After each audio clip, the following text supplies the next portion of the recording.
Gitawag kami nila og mga sulpot. Kay kuno sa dakong simbahan kami wala mahimuot. Ang aligasyon nila, sige daw ni pagdaot, ang giangkon nila nga Biblia, amo daw sabton nga magbuot-buot. Higala ko, ang ilang pasangil, dili jud na tinuod. Kaysa ka matuoran o kabubuton sa Dios kami nagsunod. Among pagtuo, subay jud sa iyang mga pulong o kasulatan.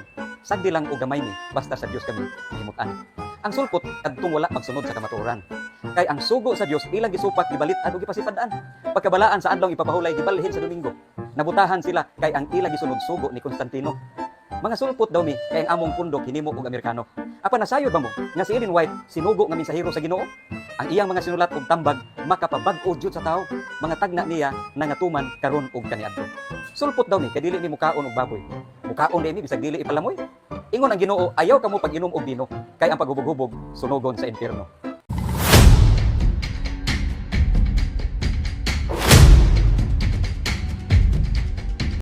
Ato kini nga tubagon ang atong higala aron dili siya makapadayon sa iyang pagpanglingla. Daghang dili Katoliko wala gayud mahimuot sa terminong sulpot ilang dughan nagluot. Apan dili gayud makalikay sila sa kamatuoran tungod kay Amerikano lamang ang nagtukod sa ilang simbahan. Sakit man paminawon kining mga kamatuoran na kanang inyong pundok nga inyong gipasakupan kaaway sa kang Kristong simbahan.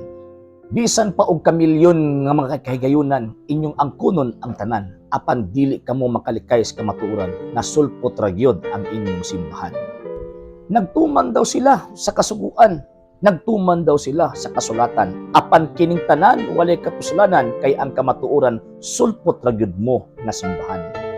Pagsimba kang Kristo sa adlaw Domingo, kini nga buhat sa mga apostol nato nga dawat. Maayo kay nagsunod kamo sa inyong giingon nga adlaw nga igpapahulay. Apan imbento lamang kini ug nga wala mo kabantay. Tungod kay ang tinuod nga sabadista mga Israelita dili kay kanang pundok nga gitungkod nagmini nga propeta.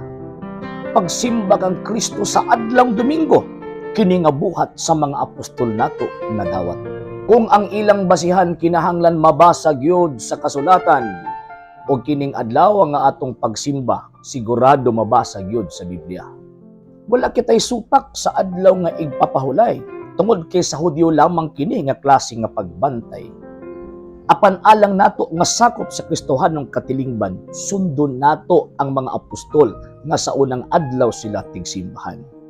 Sabado alang sa mga Hudyo, Domingo alang sa mga Kristiyano.